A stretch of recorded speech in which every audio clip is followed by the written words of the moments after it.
नमस्कार, आप सभी का बहुत स्वागत। आप जुड़े हुए हैं टोटल न्यूज के साथ। पूरे प्रदेश की निगाहें इस समय बड़ौदा पर हैं। तमाम नेता, तमाम कार्यकर्ताओं का जमावड़ा बड़ौदा पर है। दरअसल राजनीतिक घमासान है बड़ौदा में और हर राजनीतिक दल के लिए ये प्रतिष्ठा का सवाल है। हम भी हर दिन हर अपडेट के साथ हाजिर होते हैं। आप भी जुड़िए हमारे साथ और जानिए कौन बनेगा बड़ौदा का बादशाह।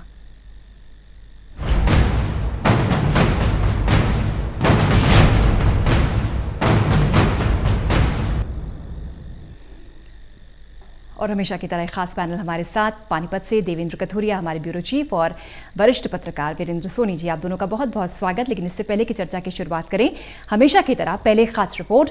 बड़ौदा उपचुनाव का काउंटडाउन शुरू हो चुका है, इसलिए बड़ौदा हलके में प्रदेश भर से सियासत से जुड़े लोग अपने रिश्तेदारों, अपने परिचितों के घर आकर अपने नेताओं के लिए वोट की अपील कर रहे हैं। सवाल यह है कि इस कसरत का क्या कोई चुनावी फायदा मिल सकता है? ये रिपोर्ट। बड़ौदा उपचुनाव अब अपने फैसले की ओर बढ़ रहा है। ये जरूर है कि पहले लग रहा था मुकाबला कांग्रेस बीजेपी के बीच होगा, अब ये लग रहा है कि दोनों में मुकाबला जोरदार होगा, क्योंकि बीजेपी ने अपनी करेक्शंस कर ली हैं। एक खास बात ये भी कि बड़ौदा हलके में हरियाणा भर से सियासी लोग पहुंच रहे हैं, इसलिए सड़कों पर रोजाना जाम की स्थिति रहती है। बीजेपी ने अपना मुख्य दफ्तर जिस राजघराना को बनाया है, वहां पूरा दिन दोनों साइड जाम लगा रहता है। लोग मजाक में कहते भी हैं, 18 एमएलए बन गया, पता नहीं काम करेगा कि नहीं। ईब ताई तो लोगों की नाक में दम कर रखा से, पूरा दिन जाम। सबसे पहले तो मैं टोटल टीवी को नमस्कार करता हूं, आपके दर्शकों को नमस्कार करता हूं। दूसरा, जैसा कि आपने सवाल पूछा कि भी लोग बाहर से आ रहे हैं, ये लोग बाहर से आ रहे हैं अपने नेता के लिए।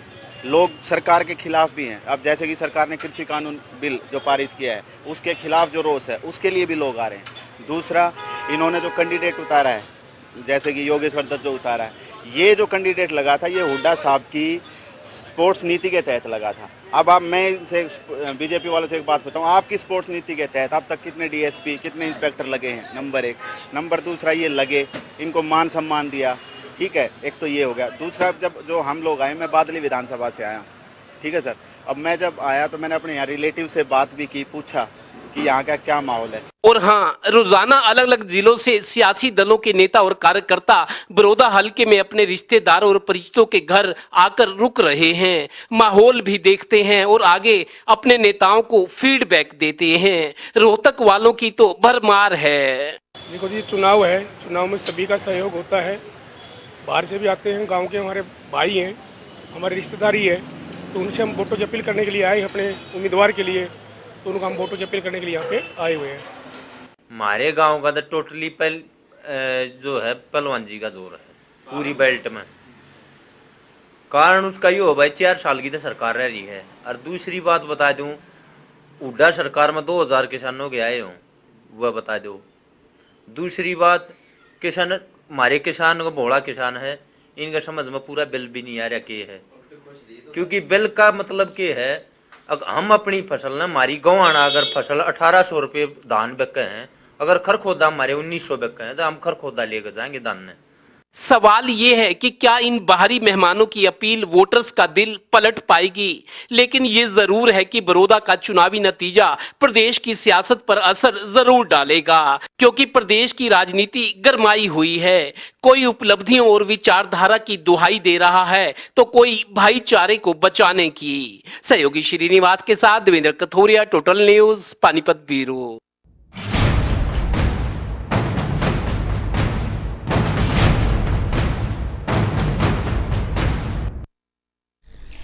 वीरेंद्र सोनी जी, एक एक वोट बहुत जरूरी होता है चुनाव जीतने के लिए। ये प्रदेश भर से जितने भी नेता आ रहे हैं, कार्यकर्ता आ रहे हैं, जो कि कैंप कर रहे हैं वहां पर, आपको लगता है कितना इंपैक्ट डालते हैं वहां के वोटर्स पर, या कितना प्रभावित होंगे वहां के वोटर्स बाहरी लोगों के आने और उनकी बातें सुनकर? जो बाहर से ये कार्यकर्ता और नेता आ रहे हैं, ये आत्मसंतुष्टि के लिए आ रहे हैं, लेकिन जो वहां के स्थानीय मतदाता हैं, जिनका वहाँ की समस्याओं से पाला पड़ता रहता है, उनको मालूम है कि उनके लिए कौन सा नेता अच्छा साबित हो सकता है, कौन सही जनप्रतिनिधि है उनका।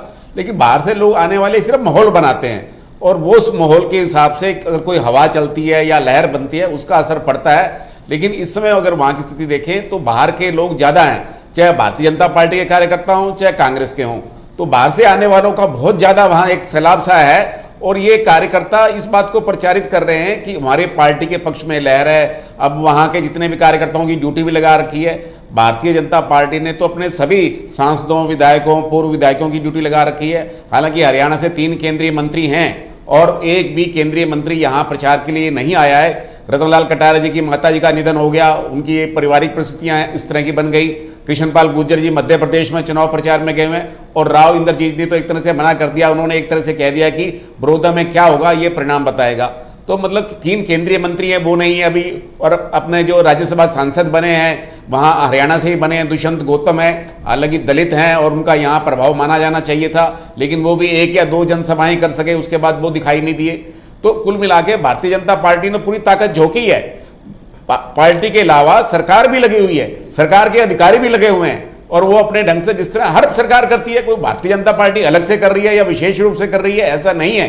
पहले की सरकारें भी करती रही हैं, जितने भी अधिकारी हैं, जितने उनके संबंधी हैं, प्रभाव भी डाला जाता है, दबाव भी डाला जाता है। तो ये सब परंपरा चली आ रही है।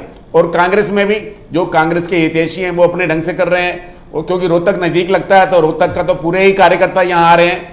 तो मुझे नहीं लगता, हालांकि देखिए यहाँ के बड़ौदा के मतदाता काफी प्रबुद्ध हैं, जागरूक हैं, उनको मालूम है कि कौन उनका प्रतिनिधि हो सकता है। वो बाहर के आने वालों का स्वागत तो कर रहे हैं, सत्कार भी कर रहे हैं, लेकिन वोट अपनी मनमर्जी के हिसाब से करेंगे। देवेंद्र, आपकी रिपोर्ट हमने देखी, तस्वीरें भी देखी। तस्वीरें देखकर अंदाजा हम लगा रहे हैं, गाड़ियों का रेला लगा हुआ है, गाड़ियां ही गाड़ियां हैं और हर चौक चबूतरे पर हम देख रहे हैं कि लोग बैठे हुए हैं।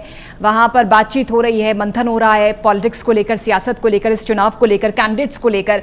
यानी कुल मिलाकर एक जैसे उत्सव होता है, और कहते भी कि चुनाव तो लोकतंत्र का उत्सव है, उत्सव की तस्वीर साफ तौर पर आपकी रिपोर्ट में हमने देखी। देखिए पूजा, मैं ये कहूं पिछले कुछ सालों से हरियाणा में जो चुनाव हुए हैं, यूपी में राजनीति में जैसे हमने सुनते हैं, देखा है कि जो साइकिल का पंचर भी लगाता है वो भी राजनीति में दखल लगता है। अब यूपी में राजनीतिक सक्रियता ज्यादा नजर आ रही है। बहुत सारे लोग जिनका कभी वास्ता नहीं था राजनीति से, व्यापार से जुड़े थे, खेती से जुड़े थे, नौकरी से, लेकिन उन लोगों का चाहे अनजाने में उनका सियासी गतिविधियों में रुचि उनकी बढ़ गई है। उनको लगता है कि लोकप्रियता और सत्ता के शिखर तक पहुंचने का एक रास्ता है। यही वजह कि आपने देखा होगा बहुत सारे आईएएस ऑफिसर, आईपीएस ऑफिसर, अच्छी पोस्टों से रिटायर्ड लोग चुनाव लड़ना चाहते हैं। तो अब डीजीपी देखिए, उत्तर प्रदेश के डीजीपी चुनाव बिहार के गुप्तेश्वर पांडे ने रिजाइन कर दिया चुनाव लड़ने के लिए। हरियाणा में ऐसे तमाम उदाहरण हैं कि ऊंचे ओहदे पर रहने के बावजूद लोग की सियासी जो एक आकर्षण होता है वो हरियाणा में भी अब बढ़ रहा है। यूपी की तरह हरियाणा की पॉलिटिक्स में निचले तबके के लोग भी अब रुचि लेने लगे और नेताओं की भी मजबूरी है। जब भीड़ इकट्ठा करना हो, रैलियां करनी हो, ताकत का प्रदर्शन करना हो, तो इन लोगों का इस्तेमाल किया जाता है। इसी वजह से ये लोग अब सियासी गतिविधियों से जुड़े होते हैं। दूसरी बात, जैसे बड़ौदा में बहुत सारे लोग बाहर के आ रहे हैं, इससे क्या होता है, एक तो माहौल बनाने में मदद मिलती है। देखने वालों को पता लगता है कि हाँ, कांग्रेस की इतनी भीड़ है, इतने गाड़ियों पे झंडे लगे हुए हैं, लाउड स्पीकर हैं, लोग हैं, तो एक उनका मनोबल भी बढ़ता है और अब माहौल भी बनता है। तीसरी बात, चूंकि चुनाव आजकल बहुत महंगे हो गए हैं, आजकल करोड़ों में खर्च होने लगे, हालांकि लाखों में इजाजत तो ही है लीगली तौर पर, लेकिन अनाप शनाप बहुत खर्च होते हैं चुनाव में। तो बाहर के जो लोग आते हैं वो कुछ ना कुछ आर्थिक मदद भी करते हैं, जहां रिश्ते नजदीकी होते हैं, गहरे होते हैं, तो एक अर्थ का भी एक कारण है कि वो लोग आके किसी तरीके की मदद भी कर देते हैं। किसी ने कोई सहयोग कर दिया, किसी ने किसी तरीके का सहयोग कर दिया, तो ये भी एक जरूरी हो गया। तो हरियाणा में आजकल ये एक तरह से कैनवैसिंग या पॉलिटिकल टूरिज्म शुरू हो गया पिछले कई साल से। यही वजह है कि अब नेता लोग भी बाहर के लोगों को बुलाते हैं कि आप अपने जो रिश्तेदार हैं, परिचित है या आपके समाज के लोग हैं, आप उनके घर में जाइए, एक तो फीडबैक मिलेगा, दूसरा उनको मनाइए कि मैं आपसे उम्मीद लेके आया हूं, अपील करने आया हूं, मैं इस पार्टी में आस्था रखता हूं, आप उनको वोट दीजिए। तो फर्क थोड़ा बहुत जरूर पड़ता है। दूसरा, इन नेताओं का, कार्यकर्ताओं का जो बाहर से आते हैं, इनका भी एक तरह से एक एंटरटेनमेंट या पॉलिटिकल टूरिज्म कह सकते हो, तो एक नया ये जो है कंसेप्ट शुरू हुआ है हरियाणा में। लेकिन सोनी जी बता रहे हैं देवेंद्र की बड़ौदा की जो जनता है, जो वोटर्स हैं, वो जागरूक हैं, प्रबुद्ध हैं, वो जानते हैं कि उनको क्या करना है, मन बना चुके हैं। वो लोगों का स्वागत तो करेंगे, मुस्कुराएंगे भी, उनकी बात भी तो सुनेंगे, लेकिन वोट वही करेंगे जो वो मन बना चुके हैं। बिल्कुल, देखिए उनके मन में जरूर है, लेकिन मेरे को लगता है कहीं ना कहीं थोड़ा बहुत शायद उनको ये होगा कि उम्मीद लेके कुछ, देखिए मानवीय आधार पर होता है, या कभी जैसे जो लोग आते हैं मनाने, वो मान लो वचन ले लेते हैं कि आप प्रॉमिस करो आप वोट देंगे, तो कहीं ना कहीं थोड़ा बहुत बदलाव मेरे को लगता है होता होगा, जरूर थोड़ा बहुत असर जरूर पड़ता है। लेकिन ये कि माहौल को बनाने में, मैंने जैसे बड़ौदा पूजा मैं बहुत बार गया, मेरे को जैसे आज लोग मिले, गुड़गांव से आया हुआ था, वो कह रहा जी हम बादली झज्जर से आए हैं, अपने भूपेंद्र सिंह हुड्डा चौधरी साहब के लिए आए हैं, हमारे वो नेता है, तमाम तरह के लोग होते हैं, उनकी अपनी अपनी दलीलें होती हैं। तो शायद नेता लोग भी उम्मीद करते हैं कि जब कड़ा चुनाव हो, तो बड़ा चुनाव हो, तो मेरे मैन पावर बढ़े, वो लोग आके माहौल को बनाए, वो भी अपना कंट्रीब्यूशन दे। तो इस तरह की चीजें अब शुरू हो चुकी है। बिल्कुल, यानी सोनी जी, बड़ौदा बेशक बाइपोल्स है, लेकिन इसे कड़ा और बड़ा चुनाव माने, जिस हिसाब से जो भीड़ है वो बाहर से आ रही है। सीएम के बाद अब डिप्टी सीएम भी मोर्चा संभाल चुके हैं, यानी बड़े बड़े चेहरे इस समय मैदान में हैं। सोनी जी, कितना इंपैक्ट डालते हैं वोटर्स पर, मतदाता कितना प्रभावित होता है बड़े चेहरों को देखकर, उनके द्वारा बोले गए बयानों को लेकर? निश्चित रूप से प्रभाव तो पड़ता है। और कल जो है मुख्यमंत्री और उप मुख्यमंत्री इकट्ठे 5 जनसभाओं को संबोधित करने जा रहे हैं, तो उनका कार्यक्रम है, तो इससे एक माहौल तो बनता ही है। लेकिन वहाँ का मतदाता है, उसको पहले से ही मालूम है कि मैंने किस जगह वोट देना है। और वहाँ बड़ौदा में एक बात है कि जो वहाँ के जो मतदाता हैं वो समर्थक भी हैं, वो मुखर भी हैं। अब मान लीजिए कल जैसे जागसे में हुआ, हालांकि मुख्यमंत्री की सभा में नहीं हुआ, मुख्यमंत्री के जाने के बाद वहां होल्ला हुआ, और वो होल्ला करने वाले कौन लोग थे, क्या उनकी रुचि थी, किस तरह का, ये सब बातें तुरंत प्रचारित हो रही। इस बार चुनाव में यहां ये देखने जा रहा है कि यूट्यूब के हिसाब से बहुत ज्यादा प्रमुख भूमिका है। दोनों दलों की ओर से जितने भी यूट्यूबर हैं वो अपने ढंग से प्रचार कर रहे हैं। जिससे कोरोना काल के अंदर ये पहला एक तरह का चुनाव है, अनुभव है, तो इसमें जो है सोशल मीडिया की बड़ी सक्रियता है। हालांकि देखिए मुख्यमंत्री जी की जुबान फिसली, वहां उन्होंने योगेश्वर दत्त को योगेंद्र कह दिया, तो उसका वहां उस समय सोशल मीडिया में वायरल हो गया। इस तरह अपने जो योगेश्वर दत्त जी ने वहां कृषि मंत्री कह दिया, चौधरी रंजीत सिंह को ऊर्जा मंत्री की जगह वो हो गया। हालांकि वहां जैसे कुमारी शैलजा का दीपेंद्र के मंच पे जिस तरह होल्ला हुआ, उसको सोशल मीडिया में वायरल हो गया। तो मतलब इस तरह से इस तरह के चुनाव प्रचार में तरह तरह के प्रचार हो रहे हैं, और ये प्रचार से लोग भ्रमित भी हो जाते हैं कई बार। लेकिन वहां का जो मतदाता है वो ज्यादा मुखर भी है। वहां के लोग कई बार स्पष्ट कह देते हैं कि मैं हुड्डा को वोट दूंगा, कोई कहते हैं नहीं मैं इस पर विकास के नाम पे वोट दूंगा। मतलब लोग वहां बोलते हैं, और वो जो मतदाता है मुखर है। और इस कारण से जो वहां कुछ गांव में तो तस्वीर बिल्कुल स्पष्ट होती जा रही है। जो बड़े गांव हैं, मुख्यमंत्री भी उन्हीं गांव में गए थे कल, और कल जो उप मुख्यमंत्री का जाने का कार्यक्रम है वो भी जो 5 बड़े गांव है उनके अंदर है। भूपेंद्र हुड्डा भी कल जो है अपने कार्यकर्ताओं का फीडबैक ले रहे हैं, समीक्षा बैठक कर रहे हैं, और उसके 1 नवंबर को उनका जो है अपने 11 जगह जनसंपर्क का कार्यक्रम रखा गया है। और भारतीय जनता पार्टी ने एक और उपलब्धि जोड़ लिया है। 1 नवंबर जो हरियाणा दिवस आ रहा है, सोनीपत में जिले में क्योंकि आचार संहिता इसलिए कार्यक्रम नहीं होंगे, लेकिन पूरे हरियाणा में आयोजन होंगे।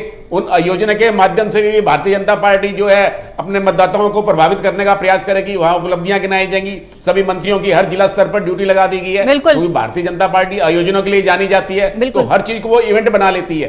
तो इस कारण से भारतीय जनता पार्टी को एक और अवसर मिल जाएगा, 1 नवंबर का दिन भी मिल जाएगा प्रचार के लिए।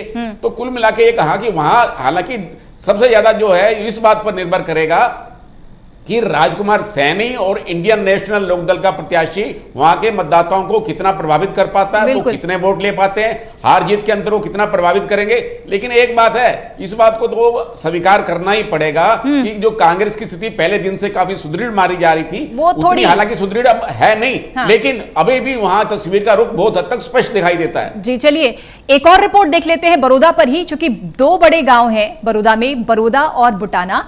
टोटल न्यूज की टीम ने दौरा किया, वोटर्स के दिल की बात जानी चाहिए। यहां पर कांग्रेस के लिए वोटिंग का शोर तो है, पर बीजेपी को वोट डालने वालों की दलील यह है कि हम वो शोर करते हैं, हम शोर नहीं करते, हमें जो करना है हम वो करते हैं। रिपोर्ट देखिए।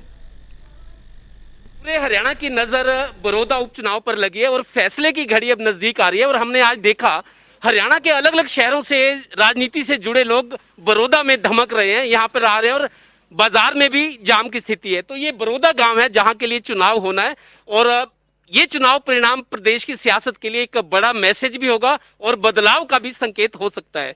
इसी गांव के कुछ लोग हमारे साथ हैं।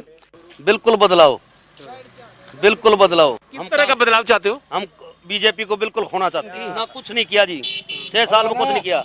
ये रोड कोहाना टू जुलाना रोड है, 3 इलेक्शन आ लिए, ये इन पर पूरा नहीं हुआ अभी तक रह रहे हैं। और किसानों के ऊपर दुराचार, और मंडी में आप जाकर देख सकते हैं क्या बुरा हाल है। अच्छा, बदलाव तो है, फिर किसका हाथ पकड़ोगे? हम कांग्रेस का भूपेंद्र सिंह हुड्डा का। आपका वोट है? हम गांव बड़ौदा के हैं और हमारी वोट भी यहीं से है और हम ये चाह रहे हैं, देखो सुनो बात है, हमारे साथ माने कांग्रेस, हम कभी से कांग्रेसी हैं, भाजपा ने हमारे साथ कुछ नहीं कराया कभी भी। आज हमारी जीरी ट्रेली वापिस बरकारे हैं, हमारे को बाजरे का भाव दिया है, अब की बार भी 2000 से ऊपर दिया है, ये पहली बार है। नहीं तो सर हमारा बाजरा खर्क होता जाया करता सर, और हम वही बाजरा अपना बेच के और लौट के 3-3 दिन रेडी अब टुकड़े खा के पूरी खा के लुटेरा कर दी। आज ही ना बाजरे का भाव कैसे बढ़ा दिया। सिर्फ एक स्टे राजस्थान से क्या आदमी बुला रहे हैं, अब राजस्थान से आदमी आ रहे हैं इस इलेक्शन में, क्यों आ रहे हैं? वो एक दिखाने के लिए आगे बीजेपी के आदमी हैं। बड़ौदा गांव में हमने एंट्री कर लिया और शुरुआत में हमें ये लोग मिले। सुनो, 2 दिन रह गए वोट में, क्या सोचा मन में? मन में तो बीजेपी के देंगे जी। बीजेपी ने क्या कर दिया? बीजेपी की दोगे? बीजेपी ने पेंशन बनवा दी और हम तो क्या बतावा, अनाज ठियावा है।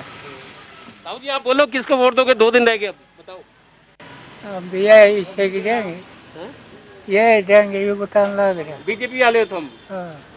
घना अच्छा काम कर दिया। अच्छा होता है गुंडा हो। हुड्डा साहब को डालोगे? क्या काम करे थे हुड्डा साहब ने, बताओ। काम तो हमारे के होया करे हैं, गरीबा के काम तो बढ़िया बढ़िया के होया करे हैं। हमें तो बाढ़ में कौन जानते उड़े, बाढ़ में ना जानते उड़े, चल कितने धक्के मारेंगे फिर वोट डालेंगे उसके लिए। पूरे परिवार कांग्रेस को डालेगा? ना पूरे परिवार की नहीं कर सकता, आप अपनी कर सकते। हुड्डा साहब को दोगे? घूमते घूमते अब हम बड़ौदा गांव के बिल्कुल बीचों बीच आ चुके हैं। हमने देखा कुछ युवा लोग भी बैठे हैं। अब 2-3 दिन रह गए वोट डालने हैं। क्या कुछ अब तो मन में होगा भाई हमने किसको देना है, किसको नहीं देना है? कांग्रेस को वोट देना। क्यों दोगे कांग्रेस को? ठीक लग गया, उम्मीदवार बढ़िया आदमी है। कोई लोग अभी कह रहे थे कि गोहाना में जगबीर मलिक को हमने जितवाया। जगबीर मलिक कहता जी मेरी तो चलती नहीं, मेरी सरकार ही नहीं है। कहीं यूं तो नहीं हो जाएगा जैसे गोहाना वाले ऐसे पर बड़ौदा वाले कहे जी सरकार में तो है नहीं, काम तो होगा नहीं, फिर क्या करोगे? काम तो पहले भी बतेरे करे हैं, ये 2.5 साल में ये जाके बजरी पड़ी इस पर, गोडे फोड़ गिरे, डांगरा के भी मनसांगे भी काम करे है। किसानों वाला मुद्दा कितना इस इलेक्शन में काम करेगा? जो किसान नाराज हो रहे हैं नए बिलों को लेकर। किसान तो जी जो भी किसान होगा ना वो भाजपा को वोट देगा ही नहीं। बहुत ही मतलब इनके खिलाफ हैं इस कानून को लेके किसान, क्योंकि अब जो फसल है, फसल जो मंडी में जो इनकी मैनेजमेंट थी उसको देखते हुए ना तो फसल के भाव मिल रहे हैं अच्छी तरह से और ना ही फसल टाइम पे पहुंच पा रही है। थोड़ी ही फसल को इनको 3-3, 4-4 बार करके लेके जाना पड़ रहा है किसानों को। फसल के अलावा और क्या दिखते हैं जो जिन पे ध्यान देना चाहिए नहीं दे रही सरकार? अब सरकार ने जब ध्यान देना चाहिए था, ये 6 साल पहले भी इन्हीं का राज था। इन्होंने कभी भी बड़ौदा हल्का नहीं दिखाई दिया। अब इलेक्शन आ गया तो इनको बड़ौदा हल्का दिखाई दे रहा है। इसमें 4 साल की सरकार है, विकास ही बन गया, इंदुराज बन गया। चलो भाई है, अक्षेत्र का है, कोई बाहर का नहीं है, लेकिन बन गया तो 4 साल यू की कर सके, विपक्ष में बैठ कर कलेश कर सके। बड़ौदा हल्के के बड़ौदा गांव से हमने शुरुआत की थी। घूमते घूमते हम बुटाना गांव में हैं। बड़ौदा में अगर 8000 वोट है तो बुटाना में भी करीब 7000 वोट है। बड़ा गांव है।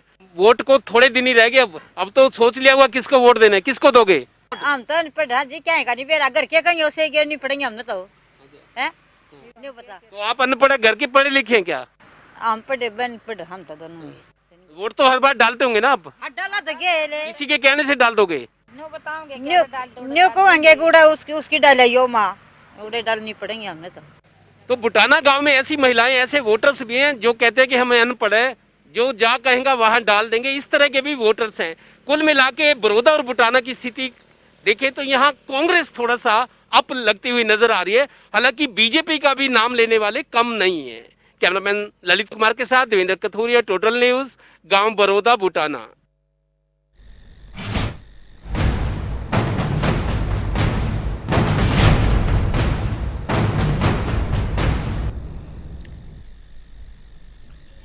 सोनी जी, आपने भी रिपोर्ट देखी देवेंद्र कथोरिया की, वोटर्स के दिल की बात।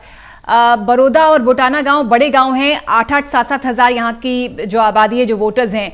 और हमने देखा कि चाहे सड़क की बात हो, उस पर भी नाराजगी थी कि सड़क पर रोड़ी अब जाकर डली है।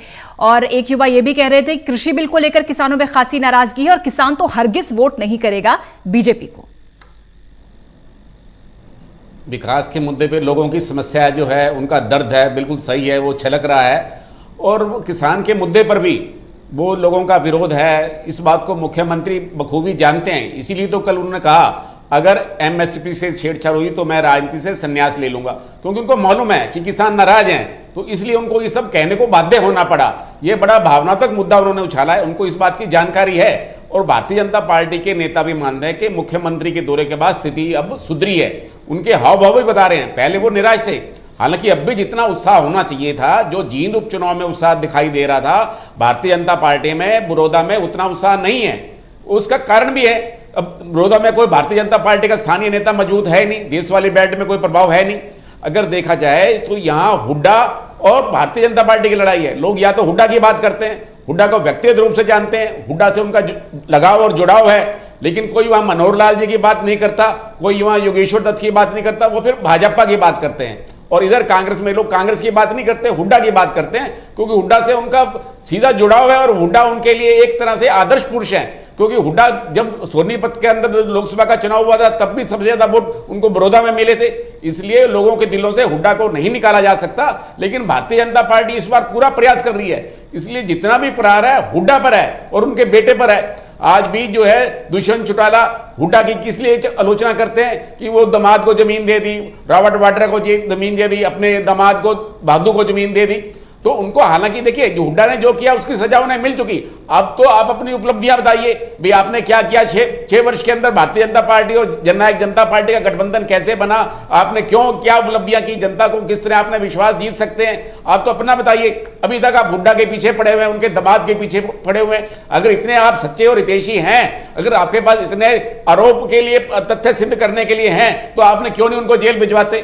अभी तक भी आप वही अपना हुड्डा के दामाद का वही रोना रो रहे हैं। तो इसका मतलब है कि भारतीय जनता पार्टी जननायक जनता के पार्टी के पास अपनी उपलब्धियों के नाम पर इतना कुछ नहीं है, इसलिए वो गड़े मुर्दे उखाड़ रहे हैं। और देखिए दुष्यंत चौटाला की, हालांकि देखिए मुख्यमंत्री जींद उपचुनाव के अंदर क्या कहते थे, दुशासन को और दुर्योधन कहते थे दिग्विजय और दुष्यंत को।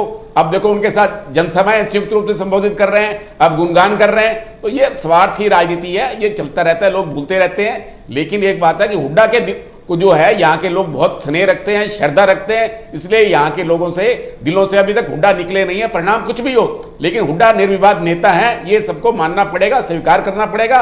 हुड्डा के मुकाबले ना यहाँ मनोहर लाल है, ना दुष्यंत है, ना दिग्विजय। बिल्कुल देवेंद्र, आप ग्राउंड रिपोर्ट दिखा रहे थे, युवा भी थे उसमें, कुछ किसान भी थे, कुछ महिलाएं भी थी।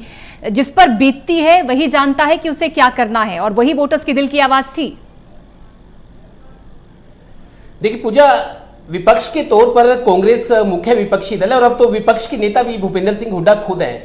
लगता है भूपेंद्र सिंह हुड्डा जो बता रहे हैं, लगता है लोगों के दिलो दिमाग में वो बात है कि आपके लिए कुछ नहीं किया गया। हालांकि ये ताना कांग्रेस के लिए भी बीजेपी वाले देते हैं कि आपने क्या किया था हमारे ऊपर। आप जेपी दलाल से मैंने एक सवाल किया था कि अगर 5 साल भूपेंद्र सिंह हुड्डा की सरकार ने कुछ नहीं किया दूसरे कार्य में बड़ौदा में, तो 6 साल तो आपकी सरकार को भी हो गए, तो आपने क्यों नहीं किया। जेपी दलाल ने तपाक से ये कहा कांग्रेस पहले 63 साल का हिसाब दे, फिर हम 6 साल का देंगे। मतलब अप्रत्यक्ष तौर पर जेपी दलाल जो कृषि मंत्री है बीजेपी सरकार में, उन्होंने माना कि विकास हमने संसे भी नहीं हुआ, लेकिन वो 63 साल का हिसाब कांग्रेस से मांग रहे थे और ये कह रहे थे फिर हम 6 साल का हिसाब देने को तैयार है। तो देखिए विकास को लेकर जो एक सरकार का एक कल्याणकारी चेहरा होता है, मुख्यमंत्री खुद विधानसभा से बाहर ये कहते नहीं थकते थे कि हमने बिना भेदभाव के 90 के 90 विधानसभाओं में काम किया है पहले कार्यकाल में, चुनाव से पहले। लेकिन बहुत सारे ऐसे विपक्ष के विधानसभा हल्के हैं जहां पर विकास नहीं हुआ, लोग परेशान हैं।